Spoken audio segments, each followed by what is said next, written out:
Queremos agradecer a la iglesia Shaddai y a su pastor que nos haya cedido, que nos haya prestado este lugar para estar con ustedes. Para nosotros realmente una bendición muy grande conocer nuestros hermanos en Cristo, que a pesar de la distancia, a pesar de que nos separan miles de kilómetros, en el Espíritu somos uno en Cristo Jesús. Nosotros venimos de la vieja Europa, del lugar donde salió el Evangelio hace centenares de años. Y salieron de Europa, desde Alemania, desde Inglaterra, desde Irlanda, desde muchos países de Europa, incluido Suiza también, misioneros que fueron por todas partes del mundo llevando el Evangelio. Nosotros que tenemos un idioma en común, que es uno de los idiomas más hablados del mundo después del chino y probablemente también del inglés, tenemos una Biblia que nos une, porque cuando la leemos en el idioma materno, en el idioma que hemos aprendido prácticamente desde nuestra infancia. Y siempre le estaremos tremendamente agradecidos a aquellos hombres que jugándose la vida y en algunos casos dieron su vida para que nosotros tuviéramos en el día de hoy la palabra de Dios en nuestro idioma. Hoy en día es normal que en cualquier casa de cualquier creyente puedan haber 2, 3, 4, 5 o más Biblias, ¿verdad? Si ustedes, por ejemplo, observan los devocionales, y creo que aquí hay alguna gente que ve los devocionales, siempre verán a mis espaldas, en la parte más arriba de la estantería, un montón de Biblias, ¿verdad? Y es que es normal tener hoy en día Biblias en nuestras casas, diferentes versiones, diferentes tamaños, ¿verdad? Y hay tantas que ya uno ya no sabe ni cuál comprar, que si la Biblia de la plenitud, la Biblia del varón, la Biblia de la mujer, la Biblia de este, la Biblia del otro. Y es una bendición el poder tener la palabra de Dios en nuestras manos, en nuestro propio idioma. Pero antaño, no hace mucho tiempo, era un delito, era condenado bajo pena de muerte. Y muchos hermanos nuestros dieron su vida para que pudiéramos tener la palabra de Dios en nuestro propio idioma. Y no tuviéramos que recurrir a sueños, ni a visiones, ni a mí me parece, yo siento, yo creo, sino qué es lo que dice nuestro Dios. Leyendo la palabra de Dios, vamos a descubrir la esencia de Dios. ¿Cómo es? ¿Qué siente? ¿Qué quiere? ¿Qué le molesta? ¿Qué le agrada?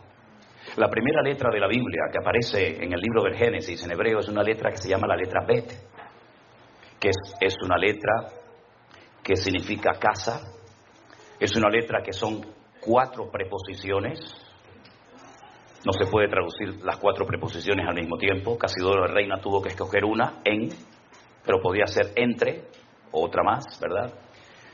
Y la última letra de lo que conocemos como la ley, que es el libro de Deuteronomio, que se ha leído esta tarde una pequeña porción, es la letra Lamed. Si ustedes juntan esa primera letra del Génesis y la última letra del libro de Deuteronomio, juntamos o hacemos la palabra Lev. ¿Y saben lo que significa Lev? Corazón. Cuando usted lee la palabra de Dios, usted se mete y descubre el corazón de su Dios.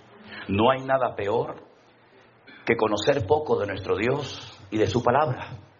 Por eso el énfasis prioritario que le damos a la gente que se ha convertido en este tiempo es que desarrollen su comunión diaria y personal con el Señor. A través de su palabra usted puede conocer las intenciones del corazón de Dios. Y hay muchos ejemplos, no voy a hablar de esto en esta tarde, esto es simplemente una pequeña introducción. Cuando tengan que irse me avisan, porque yo cuando empiezo tengo un problema, es que no sé cuándo terminar.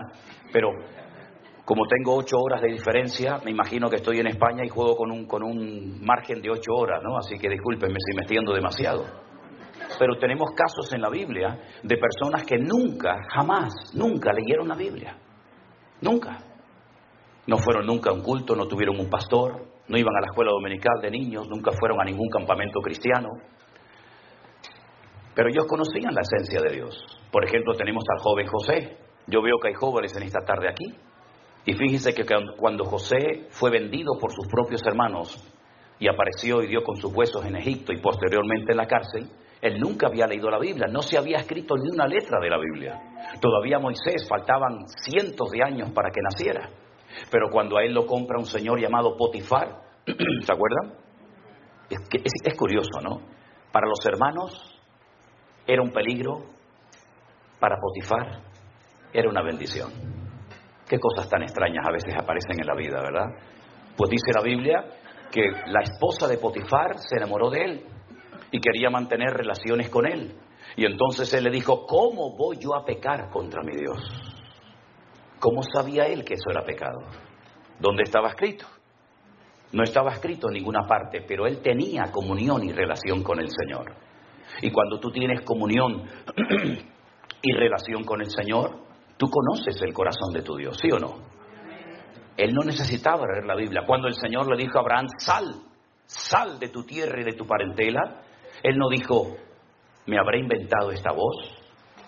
¿Será producto de mi imaginación? No le voy a hacer caso a esta voz. Él sabía que era Dios el que lo estaba llamando. Y lo dejó todo, dice la Biblia, sin saber a dónde iba. Tiempo más tarde, cuando tiene un hijo, la Biblia dice que el Señor le pide en sacrificio a su hijo. Y él podía haber dicho, Señor, ¿me lo prometiste? ¿Me lo diste? Y ahora me lo pides en sacrificio. No puede ser la voz de Dios. Dios nunca le ha pedido a nadie el sacrificio de un hijo. Pero él no cuestionó a Dios. Él caminó 3 días sin parar desde Beersheba, al sur de Israel, hasta Jerusalén, el monte Moriah, para sacrificar a su hijo. Porque él sabía que el Dios que lo había llamado de Ur de los Caldeos para ir a la tierra prometida, era el mismo Dios que ahora le estaba pidiendo a su hijo que lo sacrificara sobre un altar en el monte Moriah. ¿Cómo lo sabía? Por la comunión, por la relación que tenía con el Señor. Por eso, hermanos queridos, si algo tenemos que mantener y desarrollar hoy en día más que nunca, es nuestra comunión y nuestra relación con el Señor, porque es lo único que nos va a mantener firmes en estos tiempos difíciles y peligrosos en los cuales nos ha tocado vivir. Amén, hermanos. Amén. Pablo le decía a Timoteo, ocúpate en la lectura. Ocúpate en la lectura. Y fíjate que estando en la cárcel, él le decía, tráeme los libros, tráeme los pergaminos, sabiendo que está a punto de morir y de entregar su vida por Cristo. Él todavía tenía anhelos de prepararse, de instruirse, de tener material para poder seguir preparándose como siervo del Señor. No hay nada peor que un cristiano ignorante. Por eso pasa lo que pasa. Por eso muchas veces han entrado en la iglesia doctrinas de hombres, mandamientos de hombres, modas, métodos, que aparentemente vienen de parte del Señor, pero que después lo único que traen son divisiones internas, problemas y confusión a las iglesias. Por eso escudriñar las Escrituras, porque ellas son las que dan testimonio de nuestro Señor Jesucristo. Amén, hermano. Bueno, vamos a leer la palabra del Señor en esta tarde. No sé si la han traído, si no, no se preocupen. Yo quisiera leerles en esta tarde una historia muy bonita, una historia muy interesante de un hombre que se encuentra en el Evangelio de Lucas, capítulo 19. Evangelio según San Lucas, por favor, el capítulo 19, a partir del versículo 1 en adelante. Es la famosa y hermosa historia de Jesús y Zaqueo. Un poquito de agua tiene por ahí. Aquí, ahí está. Ok, gracias. Gracias. Lucas capítulo 19, versículo 1, dice así. Habiendo entrado Jesús en Jericó, iba pasando por la ciudad. Y sucedió que un varón llamado Zaqueo, que era el jefe de los publicanos y rico, procuraba ver quién era Jesús, pero no podía. No podía a causa de la multitud, pues era pequeño de estatura. Corriendo delante, subió a un árbol sicómoro para verle, porque había de pasar por allí. Cuando Jesús llegó a aquel lugar, mirando hacia arriba, le vio y le dijo, Zaqueo, date prisa, desciende, porque hoy es necesario que yo pose en tu casa. Entonces él descendió a prisa y le recibió gozoso. Al ver esto, todos murmuraban diciendo que había entrado a posar con un hombre pecador. Entonces Zaqueo, puesto en pie, le dijo al Señor, Señor, la mitad de mis bienes se la voy a dar a los pobres. Y si en algo he defraudado a algunos, se lo devuelvo cuadruplicado. Versículo 9. Jesús le dijo, hoy ha venido la salvación a esta casa, por cuanto él también es hijo de Abraham. Y terminamos con el versículo 10 que dice, porque el Hijo del Hombre vino a buscar y a salvar lo que se había perdido. ¿Cuántos dicen amén? Gloria a Dios. Cuando el pueblo de Israel sale de la esclavitud en Egipto, después de casi 400 y pico años de esclavitud allí, y lograron salir a través de Moisés, como bien saben ustedes, en la noche que celebraron por primera vez la fiesta de Pesaj o de la Pascua, estuvieron a punto de llegar a la tierra prometida y tomar posesión de aquel país virgen que era para ellos. Pero dice que por desobediencia y por incredulidad no pudieron entrar a tomar posesión de la tierra. Se quejaron, ¿se acuerdan? Lloraron amargamente en sus tiendas. Moisés había mandado un hombre de cada tribu, en total 12. La palabra que aparece ahí no es la palabra espías, sino la palabra exploradores. Vayan y gócense y disfruten del país tan lindo y tan hermoso que el Señor nos ha entregado. Están 40 días reconociendo el país. ¿Cuándo regresan? La Biblia dice que la gente estaba con la expectativa, con la ilusión de recibir aquel informe. Desanimaron al pueblo. Le dijeron, la tierra traga a sus moradores. La gente es enorme, son como gigantes. Nosotros parecíamos como pequeñas langostas en comparación con ellos. No vamos a poder conquistar el país. Solamente 2, ¿verdad? Como bien saben ustedes la historia, Josué y Caleb, los mandaron a callar y dijeron, ¿qué están diciendo? Es verdad que hay gigantes, es verdad que las ciudades están fuertemente protegidas por murallas, pero nuestro Dios está con nosotros y Él nos va a entregar la tierra. Así que no tengamos miedo, vamos a subir y los vamos a comer como si fueran pan. Lamentablemente no les hicieron caso. El Señor les dijo, 40 días habéis estado recorriendo la tierra a día por año. 40 años dando vueltas en el desierto hasta que toda esta generación de incrédulos desaparezca y Dios levante una nueva y fresca generación sin vuestros temores, vuestros traumas, vuestros complejos y que se atrevan a tomar posesión de la tierra que fluye leche y miel, la tierra de Canaán. Pasaron 40 años, murieron miles de hombres en el desierto y después vuelven otra vez a la frontera de la tierra prometida, ahí la tienen enfrente y entonces Josué toma una decisión. En esta ocasión no manda exploradores, en esta ocasión manda 2 espías. 2 espías que tienen que pasar desapercibidos, 2 espías que no van a cara descubierta para que todo el mundo los conozca y los vea. Tienen que pasar desapercibidos para que traigan un informe a Josué de cómo es la ciudad de Jericó. Si ustedes han ido a Israel, los que han ido conmigo lo saben perfectamente, tenemos el río Jordán como frontera natural que divide lo que hoy en día se llama Jordania, antaño Moab, de Israel. Y nada más cruzar ese río, que en ese lugar del país es muy estrecho, inmediatamente enfrente te encuentras la enorme y gigantesca ciudad de las palmeras o la ciudad de Jericó. En aquellos tiempos, hoy en día no, en aquellos tiempos la ciudad tenía una doble muralla, eran como especie de círculos concéntricos, ¿verdad? Una muralla enorme por fuera y más adentro otro círculo. Cuando los 2 espías llegan a la casa de una tal Rahab, ¿se acuerdan? Rahab la ramera, les da hospedaje y ella les dice, hemos oído lo que vuestro Dios ha hecho por vosotros. Sabemos perfectamente que la ciudad va a caer en vuestras manos. Hemos oído cómo habéis vencido a los reyes que se levantaron contra vosotros en el desierto. Hemos oído cómo el Señor abrió las aguas del Mar Rojo y toda la gente en esta ciudad está asustada porque su corazón desfallece por causa de los hijos de Israel. Tener misericordia de mí y de mi familia cuando entréis a tomar posesión de la tierra, porque sabemos perfectamente que la ciudad va a caer tarde o temprano.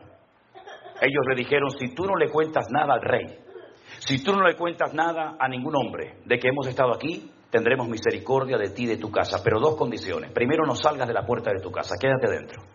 Si quieres que alguien más se salve contigo, tu padre, tu madre, tus hermanos o quien sea, que estén dentro de la casa contigo. Segundo, este cordón, esta tela, este trapo de color grana o rojo, lo vas a atar en la ventana para que cuando entremos a tomar posesión de la tierra, la gente sepa que en esa casa no tienen que entrar a herir, a matar a nadie, sino que ahí vives tú. Así fue. Todos conocemos la historia. Después de días y días de dar vueltas, la ciudad cae y las murallas de Jericó, según los arqueólogos, que les llamaron mucho la atención. No cayeron según la posición de las piedras de adentro hacia afuera, ni tampoco de afuera hacia adentro se cayeron, sino que todavía tenemos en nuestra retina las imágenes de cómo cayeron las famosas Torres Gemelas. ¿Se acuerdan? Se desmoronaron, cayeron de arriba abajo, porque no era una obra del hombre, era una obra, una intervención divina y sobrenatural. Las piedras se desplomaron sobre sí mismas y todas las murallas cayeron, excepto la casa de Rahab, la ramera, que dice el libro del Génesis que ella vivía, su casa estaba entre un muro y el otro muro, en medio ella vivía. Toda la ciudad se desmoronó, pero su casa permaneció, porque la Biblia declara y dice: caerán a tu lado 1000 y 10.000 a tu diestra, mas tú no caerás, por cuanto has puesto tu confianza en el Señor tu Dios. Eso fue lo que pasó. Aleluya. Tremendo, tremendo. Esa ciudad cayó. Fue la primera conquista importante de la tierra prometida, y de ahí en adelante fueron tomando posesión de la tierra hasta llegar hasta la frontera, hasta el norte, que le tocó en posesión a la tribu de Dan. De ahí que se diga desde Dan, ¿verdad? Desde Dan hasta Berseba, desde el norte hasta el sur. En esta ciudad, que fue conquistada no por una estrategia humana, no por un método humano, sino por la voluntad y el poder de Dios, es donde el Señor Jesucristo se encuentra ahora. Este pasaje de Lucas capítulo 19 acontece en la ciudad de Jericó. Y es en la ciudad de Jericó donde hay un pequeño hombre de una estatura muy, muy pequeña llamado Zaqueo, que es el jefe de todos los publicanos y además un hombre tremendamente rico. Los publicanos en aquella época eran personas odiadas. Nadie quería tener contacto y comunión con los publicanos. Ellos no eran romanos.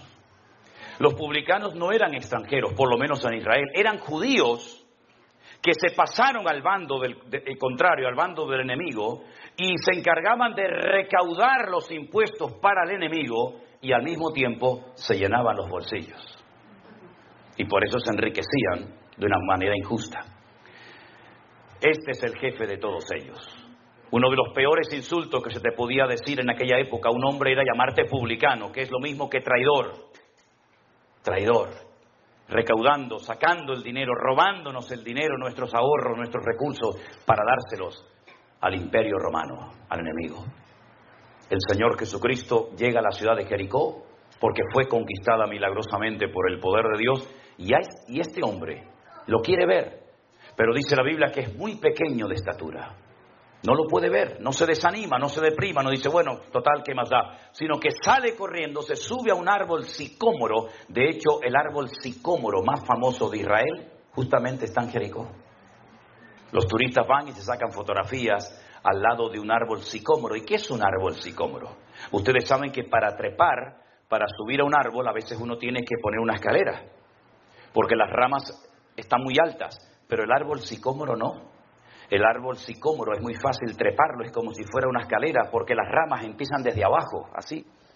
Y entonces usted va pisando la primera rama, la segunda, la tercera, y enseguida se ponen en 4, 5, 6, 7 metros muy fácilmente, porque las ramas son muy anchas, muy fuertes, y empiezan desde el suelo. Y eso fue lo que hizo Zaqueo. Trepa a lo alto del árbol sicómoro para ver el rostro, para conocer al Señor Jesucristo, que ya en aquellos tiempos era muy famoso, porque él se dirigía a Jerusalén. No se olviden, el camino que va de Jericó hasta Jerusalén son 35 kilómetros. Era el camino por el que iban los sacerdotes. Los sacerdotes vivían en Jericó, y cuando les tocaba subir a Jerusalén una semana a ministrar, salían por ese camino, llegaban a Jerusalén, y a la semana volvían a su casa y subía otro turno de sacerdotes. Se conocía como el camino de la sangre, porque la gente sabía que los peregrinos iban con sus diezmos, con sus ofrendas, con sus aportaciones a la casa de Dios, y entonces los ladrones se apostaban en el camino para asaltearlos. La famosa historia del samaritano, ¿se acuerdan? El buen samaritano, ¿dónde se lleva a cabo? Ese hombre que es herido, que casi lo matan, en el camino que desciende de Jerusalén hasta Jericó. Zaqueo lo que hace es que está esperando pacientemente para ver el rostro del Señor Jesucristo, y para sorpresa de él, Jesús nos sigue de largo, sino que se detiene al pie del árbol y le dice: Zaqueo. Fijaros que lo llamó por su propio nombre. Es que nuestro Dios conoce absolutamente todo. No le tuvo que decir: ¿qué haces allá arriba? ¿Cómo te llamas? ¿Cuánto tiempo llevas allá arriba? Es que lo que nadie sabe y conoce en esta vida, nuestro Dios lo conoce perfectamente. Él nos conoce desde el vientre de nuestra madre. Él sabía que tú ibas a nacer. No es casualidad que tú hayas nacido. Se quedaron millones de futuros o de posibles hermanos nuestros por el camino. Se quedaron por el camino millones de niñas como tú, pero no llegaron a la meta. Pero el Señor permitió que tú llegaras a la meta. Y cuando eras así una cabecita prácticamente que hay que mirarla por un microscopio, tú llegaste, porque el Señor te diseñó desde el vientre de tu madre para que tú vivieras de gloria en gloria, de victoria en victoria y de bendición en bendición. No es casualidad que hayas nacido, al contrario, hay un propósito, hay una razón de ser.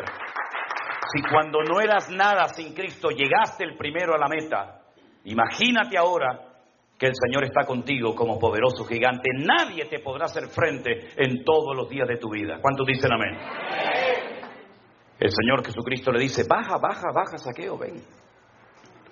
Yo hoy quiero comer en tu casa. Claro, para muchos fue un escándalo, porque hay personas, cristianas evangélicas también, que ya creen que lo saben todo.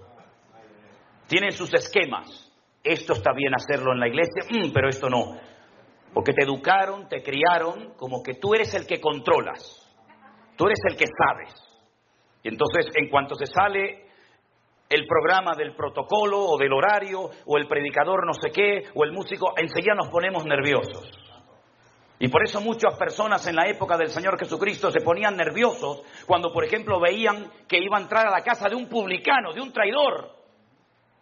Porque no les cabía en la cabeza que el Señor, si era tan santo y tan sabio, entrara a comer a casa de un pecador.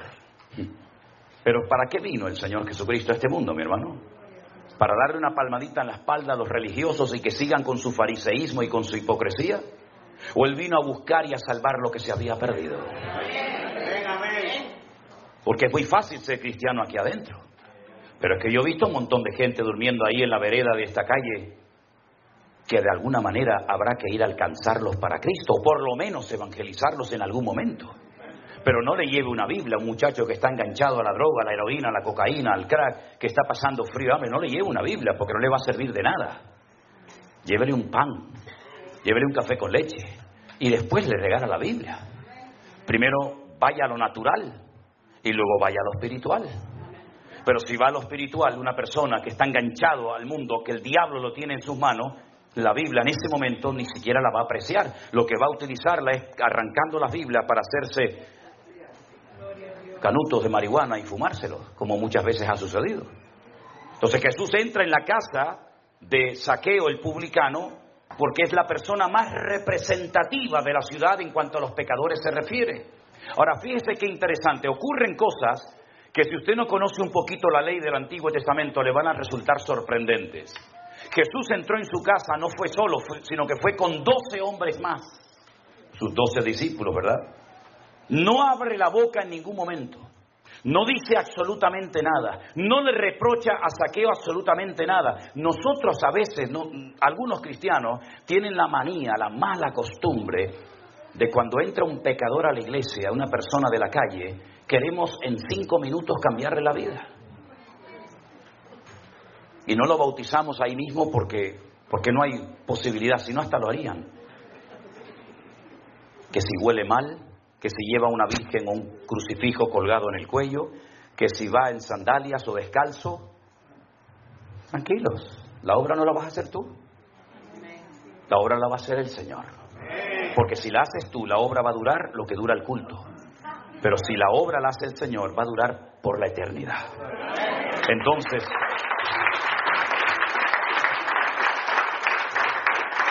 el Señor Jesucristo no abrió la boca. Podía haber dicho: Zaqueo, parece mentira. Somos judíos. Has ido a la sinagoga desde niño. Estás circuncidado como buen judío que eres. y te has dedicado a servir al enemigo, ¿qué has hecho con tu vida? La has tirado por la borda, no abrió la boca. Pero la presencia del Señor cambia a la gente. Y entonces hay un momento en la comida que Zaqueo, dice versículo 8, se pone de pie. Cuando una persona en la Biblia se pone de pie, es porque va a decir algo importante. Era la forma de la época. No había micrófonos, no había megafonía. Entonces un hombre, una mujer se ponía de pie y todo el mundo guardaba silencio, porque algo importante va a decir. Él se pone en pie y dice, Señor. Lo llama Señor. En hebreo hay dos palabras para la palabra Señor. Una es la palabra Baal. Sí, Baal. La del ídolo, sí, Baal. Baal significa Señor, lo que sería el Señor en minúscula para nosotros. ¿Me explico? En hebreo no existen mayúsculas y minúsculas. Baal es Señor, por eso dice que Sara llamaba a Abraham mi Señor. Baalí. Pero la otra palabra que solamente se emplea para el Señor Dios Todopoderoso es la palabra Adonai o Adoní, que es mi Señor. Y si usted lee el Nuevo Testamento en la versión hebrea, dice Adoní, mi Señor, no Baal, sino Adoní, lo está reconociendo como el Señor. Luego ya empezamos bien. Le llama Señor, lo reconoce como el Señor, lo reconoce como el Creador, lo reconoce como el amo de su vida, y entonces añade la siguiente expresión. Señor, la mitad de mis bienes se la voy a dar a los pobres, la mitad. Imagínate tú, saca cuenta de todo lo que tienes, y dice, bueno, tengo $1.000.000 en cosas. La mayoría de ustedes tienen eso, ¿no? La mitad, $500.000 se lo voy a dar a los pobres, pero es que no te lo van a devolver. Es que no lo puedes dar con intereses. Bueno, es una inversión. Les doy $500.000 y recibo a los 6 meses 700.000. No. Se lo voy a dar desinteresadamente. La mitad de mi patrimonio se lo voy a dar a los pobres. Algunos dirán, pero esto es una locura. ¿Qué le pasó a este hombre? Es que cuando Cristo entra en un hogar, uno hace locuras para el Señor. La mitad de mis bienes se la voy a dar a los pobres. Y escucha, y si en algo he defraudado, tú sabes que has defraudado, Zaqueo. Tú sabes que esa riqueza no vino de trabajar. Muy poca gente se hace rica trabajando, ¿eh? Discúlpenme. En España. Aquí no. Aquí yo sé que trabajan y todo el mundo se hace rico. Ya. Vienes con una mano delante y una mano detrás y en un año eres millonario. Ya. Y yo me chupo el dedo, como decimos ahí en España, ¿no? También, ¿eh? Si en algo defraudado, y era para decirte, pero ¿cómo no vas a defraudar, querido? Si la casa que tienes, la ropa que tienes, todo el patrimonio que tienes, ¿de dónde rayo lo has sacado, mijo?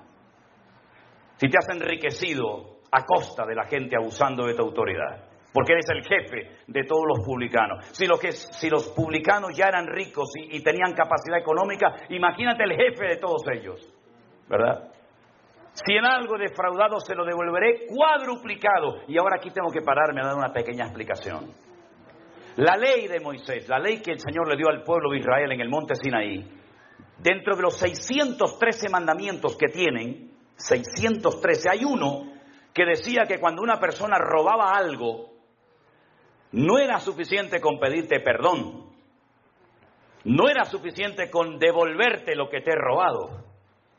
El Señor va mucho más allá y dice, pides perdón, devuelves lo que has robado y le das 4 veces más de lo que has robado. Tienes que demostrar que estás arrepentido. Porque si usted a mí, hermano, me ha robado, y usted viene a mí y me dice, pastor, hermano, hermana, discúlpeme, quiero pedirle perdón porque el otro día le robé. Yo digo, sí, yo te perdono, pero dame lo que me robaste. Cristianos sí, pero tontos no. No te pases. Me robaste el otro día esto, me lo das. Yo te perdono siempre, pero no te pases un pelo conmigo. Me devuelves. Y en el cristianismo, Santas Pascuas. En el judaísmo no. En el judaísmo me devuelves, me pides perdón y me das 4 veces más. Es decir, que si el otro día fuiste al campo y te gustó una vaca que yo tenía allí en el campo, me la devuelves y me das 4 más. Y tú dices, ¿pero esto quién lo hace? El que verdaderamente está arrepentido. Es lo que decía Juan el Bautista. ¿Se quieren bautizar? Claro, porque ahora todo el mundo lo hace, es la moda. Haced frutos dignos de arrepentimiento. Demostradme que estáis arrepentidos. No es suficiente con decir, por mi culpa, por mi grandísima culpa, yo pecador me confieso. No, eso ya no vale, eso era antes. Ahora tienes que demostrar que usted está arrepentido. Me das lo mío, me pides perdón y me das 4 veces más. Por eso David robó una mujer y 4 de sus hijos los perdió. ¿Lo entienden? El que roba, 4 veces más. Ay, amigo, esto es serio, ¿eh? Es que el cristianismo es para hombres, no es para mequetrefes. No es para... ¿verdad? No, esto es un esfuerzo que con la ayuda del Señor lo podremos hacer, solos no. Entonces, cuando Zaqueo se levanta, reconoce públicamente que ha sido un ladrón, un sinvergüenza, que ha robado, que ha manipulado, que ha extorsionado, que ha destruido familias enteras, porque los publicanos iban acompañados de los romanos. Y cuando entraban a una casa, tiraban la puerta y decía, a ver, los impuestos. Y ahora me llevo a la oveja, me llevo a la niña como esclava, me llevo al niño para trabajar en mi campo y toda esa ropa me la llevo. Así eran los publicanos, eran abusadores, eran personas sin escrúpulos, eran personas que vivían solamente pensando para sí mismos, egoístas, ególatras. Y así fue Zaqueo toda su vida, hasta que la presencia del Señor, hasta que el mismísimo Señor Jesucristo entró en su casa y el Señor solamente mirándolo a la cara, le entró una vergüenza. Le entró una convicción de pecado. Por eso cuando una persona se llama cristiana, tiene que demostrarlo con sus acciones. Primera de Juan capítulo 1 dice, si hubiéramos pecado, abogado tenemos para con el Padre. Y si alguno dice que es hijo de Dios, debe andar como Él anduvo. El título no sirve de nada. En el mejor equipo de fútbol del mundo, ¿saben ustedes cuál es, no? A ver, díganos por favor. Díganlo, no tengan vergüenza. El mejor equipo del mundo será siempre el Real Madrid. Toda la vida, toda la vida. Lo hemos demostrado hace unos días. ¿O no? No serás de Barcelona. Lo siento por los de Barcelona. El que se pica, que se rasque. En el Real Madrid había un muchacho, hasta el otro día, que se llamaba Cristiano. Pero no era cristiano. Tenía el nombre de cristiano, pero no era cristiano. Y había otro que se llamaba, yo lo voy a decir como se llamaba, perdonen si ofendo, Kaká. Y era cristiano. Sí, era cristiano. Kaká era cristiano, cristiano no era cristiano. Entonces no es un título. ¿Usted que es cristiano? Demuéstrelo. ¿Cómo? Con sus acciones. Por sus frutos los conoceréis. No porque cantan lindo, no porque tocan precioso, no porque predican de una forma increíble, no porque tiene una personalidad que, madre mía, arrolladora. No. Es por los frutos los conoceréis. Y el fruto lleva tiempo. ¿Y el fruto cuál es? Gozo, paz, paciencia, benignidad, mansedumbre, fe, templanza. Contra tales cosas no hay ley. En otras palabras, hay que demostrar que verdaderamente hemos nacido de nuevo. No solamente con palabras, sino con acciones. Y cuando el Señor vio en Zaqueo que estaba dispuesto a cambiar, porque hago un paréntesis, no sé aquí en América, pero hay gente que no quiere cambiar. Pastor, a mí me costó 40 años aprender esto. Yo creía que todo el mundo cuando escuchaba la palabra iban a cambiar, pero no, yo me engañé durante mucho tiempo a mí mismo. Hay gente en las iglesias que no quieren cambiar. Entonces no perdamos el tiempo con la que no quiere cambiar, con el que sigue R con lo tuyo y no quiere cambiar, cuando ese tiempo se lo podíamos haber dedicado a esa familia, a ese hermano que quería cambiar y perdimos el tiempo. ¿Se da cuenta, hermano? Hay gente que no quiere cambiar. Te respetan, te saludan, te admiran, te piden autógrafos, te piden fotos, pero en el fondo no quiere cambiar, va a seguir igual. Pues no pierdas el tiempo, que ya somos muy mayorcitos para perder el tiempo, hermanos. ¿Te das cuenta? Entonces ahora hay un hombre serio, genuino, que dice, no, a mí me va a costar dinero el ponerme en orden. A mí me va a costar dinero, yo me tengo que desprender de cosas que yo he robado a familias. Yo he arruinado la vida de muchas personas en mi ciudad donde vivo y todo el mundo me conoce. Y ahora imagínense, yo digo que soy seguidor de Cristo, sí, pero me robaste la casa, me robaste a mi hija como esclava, me robaste el terreno, me robaste las ovejas, me robaste las vacas. Entonces, ¿qué cristianismo es este? El mismo perro con distinto collar. Antes iba a misa y ahora voy al culto. Antes comía la hostia, ahora como el pan y el vino. ¿Esto qué es? Todo un relajo. Pero entonces el Señor, cuando ve que va en serio y dice, ahora reconoces que has defraudado. Qué cosa curiosa. Es que el Espíritu de Dios viene a convencer de pecado. Entonces ahora, al final de la larga conversación y de la comida, ahora sí habla el Señor. Por eso hay algunas Biblias, como ustedes pueden comprobar, que cada vez que habla el Señor las palabras aparecen en color rojo. ¿Sí? En este caso es así. Y ahora yo voy a leer las palabras que aparecen en rojo, después de haber escuchado a Zaqueo, y dice así, el Señor: hoy ha venido la salvación a esta casa, por cuanto él también es hijo de Abraham. Porque el Hijo del Hombre vino a buscar y a salvar lo que se había perdido. La bendición viene después del arrepentimiento. La bendición viene al hombre y a la mujer obediente, no al que quiere beneficiarse del Evangelio sin pagar el precio, sin pasar por la cruz. Se ha pervertido de tal manera el Evangelio que se le ofrece al pecador, se le ofrece al desobediente todo a cambio de nada. Venga adelante, oramos por usted para que reciba la unción del Señor. ¿Y para qué la quiere? ¿Para pecar? ¿Para seguir en desobediencia? Venga adelante y el Señor le va a sanar. ¿Para qué? ¿Para que te vayas al bar otra vez a emborrachar? No, venga a la iglesia, como dicen algunos hermanos. Venga a mi iglesia que oran por usted y el Señor le resuelve todos los problemas. ¡Falso! No es verdad. Hay problemas que yo tengo porque soy cristiano, que si no fuera cristiano nunca los habría tenido. Entonces usted dirá, ¿y entonces cuál es la diferencia, hermano? Si yo vengo a la iglesia y tengo problemas y tengo dificultades, es muy clara la diferencia. Que antes sin Cristo me volvía loco. La gente recurría a magos, astrólogos, adivinos, tarot, cartomancia, horóscopo, etcétera, etcétera. Y ahora todo lo puedo en Cristo que me fortalece. Y cuando clamo, Él me responde. Fuerte ese aplauso a Él. ¡Aleluya! ¡Gloria a Dios! Ese es nuestro Dios. No se sienta mal si está enfermo y el Señor no lo ha sanado. No pasa nada. No pasa nada. Aunque te sanara, te vas a morir igual. ¿O no? Porque a mí me hace gracia. Todo el mundo quiere ir al cielo, pero nadie se quiere morir. Pues para ir al cielo hay que morirse, mijo. A menos que el Señor lo lleve en el rapto, que no sé si estaremos allí, ¿verdad? Oye, yo conozco un hombre, y usted también lo sabe de quién estoy hablando. En una semana enterró a los 7 hijos. Eso tiene que ser terrible, hermano. Terrible. 7 muchachos enterrados en una semana. No te quedó ni uno. Y los animales, y las cosechas.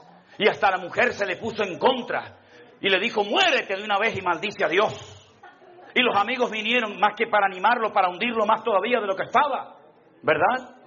Y la carne se le empezó a descomponer como si tuviera una sarna, una lepra maligna, se le caía a trozos la piel, daba asco, repugnancia estar al lado de ese hombre. Y la gente decía, pero si es tan bueno, si es tan santo, si ora tanto, ¿por qué vive así? Y cuando peor estaba, se levanta y dice, ¿saben una cosa? Aunque mi Dios me mate, no voy a dejar de adorarlo, porque yo sé que mi Redentor está vivo y yo lo veré a Él con mis propios ojos. ¡Aleluya! Esa es un hombre de fe y de autoridad y de madurez en el Señor. Y ese es el cristianismo que hoy en día se necesita ver en las iglesias hoy en día. No gente que ante cualquier cosa ya se cambian de iglesia. No gente que cuando Dios no me ha sanado, yo me enfado con Dios. Y hay que ser ignorante para enfadarse con un Dios tan bueno. Porque hay una cosa que yo nunca lograré entender, por lo menos en esta vida. Y es que el hecho de enamorarnos nosotros de Dios es lógico. ¿Cómo no se va a enamorar uno de un Dios tan bueno, tan misericordioso como el que tenemos? Que me ayuda, me bendice, me levanta, me restauró. ¿Cómo no me voy yo a enamorar de Él? Pero lo que no entiendo, mis queridos hermanos, es cómo Él se enamoró de nosotros. Eso es lo que yo no entiendo. Sinceramente es como cuando uno ve esos bellezones de mujer que se casan con un tío tan feo que yo digo, ¿pero qué le dio? ¿Qué le dio? Pero si esta mujer podía llevarse al que quisiera.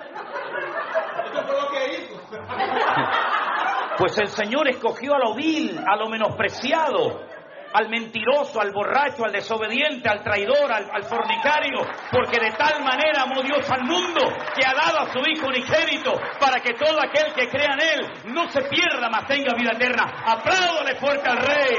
A Él la gloria. Aleluya. Aleluya.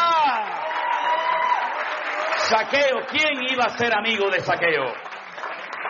¿Quién se iba a meter en la casa de este desgraciado? Solamente el Dios de amor.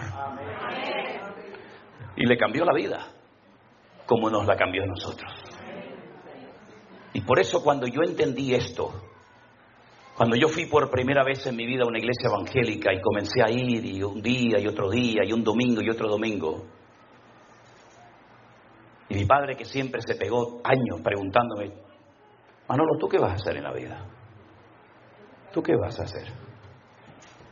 Me estás con tus coches, con tus motos, con tus bicicletas y con tus historias. ¿Tú qué vas a hacer en la vida? Y yo decía: lo estoy pensando, papá. Cuando yo un día le dije a mi padre: quiero hablar contigo, papá, y me encerró en la habitación y me dijo: a ver, siéntate ahí. ¿Qué me quieres decir? Digo: papá, ya sé lo que quiero hacer en la vida. Y me dice: hombre, bendito sea Dios. No se persignó porque era cristiano, si no se hubiera persignado en aquel momento. Y le digo: papá, yo quiero servir al Señor, quiero ser pastor. Me dio una bofetada con la mano abierta que no me dobló la cabeza de milagro. Me dijo: ¿cómo? Tú, pastor, hazme el favor, hombre. Esto es una cosa muy seria. No me hagas pasar vergüenza con los hermanos de la iglesia. Tú no sirves para esto. Y me empezó a dar ahí un sermón, ¿verdad? Con 18 puntos, conclusión, ¿verdad? Y todo lo que quiera. Pero yo estaba convencido de que si esto es verdad, si este libro que lo escribió o lo inspiró el Espíritu Santo, que es matemáticamente perfecto, cuando Cristóbal Colón se levantaba por la mañana y se fue al rey Fernando de Castilla, Fernando de Aragón, Isabel de Castilla, y le dijo: majestades, quiero que me financien un viaje. ¿A dónde vas? Dice: voy a descubrir un nuevo mundo, un continente. Y le dijeron: ¿pero a dónde vas, tarado? ¿Dónde vas? ¿Qué nuevo mundo? ¿Tú no te das cuenta que aquí en España hay un pueblo que se llama Finis Terre? Aquí termina la tierra. Si te vas para allá te vas a caer. Y él dijo: no. ¿Cómo que no? No. Y usted va a Sevilla y coge el diario personal de Cristóbal Colón, y él leía la Biblia. Dicen que era judío. Y leían Isaías: el Señor, Dios Todopoderoso, Jehová de los ejércitos, está sentado sobre el círculo de la tierra. Y la gente decía: no es plana. Decía: no, es un círculo. Porque si fuera plana, veríamos constantemente el sol ir de un lugar a otro. Pero cuando sale por el este y se oculta por el oeste, y mañana me levanto y lo vuelvo a ver por allí, tiene que ser redonda la tierra. Si fuera plana, siempre lo veríamos de un lado para otro. La tierra es redonda, majestad, porque la Biblia lo dice. Y cuando encontramos en la palabra de Dios consejos para la familia, para los solteros, las viudas, los casados, para todo el mundo, cuando yo descubrí que Dios había hecho hombre, se había hecho carne, y había muerto por mí en una cruz y habían metido en una tumba. Y bueno, pues fue muy bueno, y ahí terminó. No. Ahí es cuando empezó todo.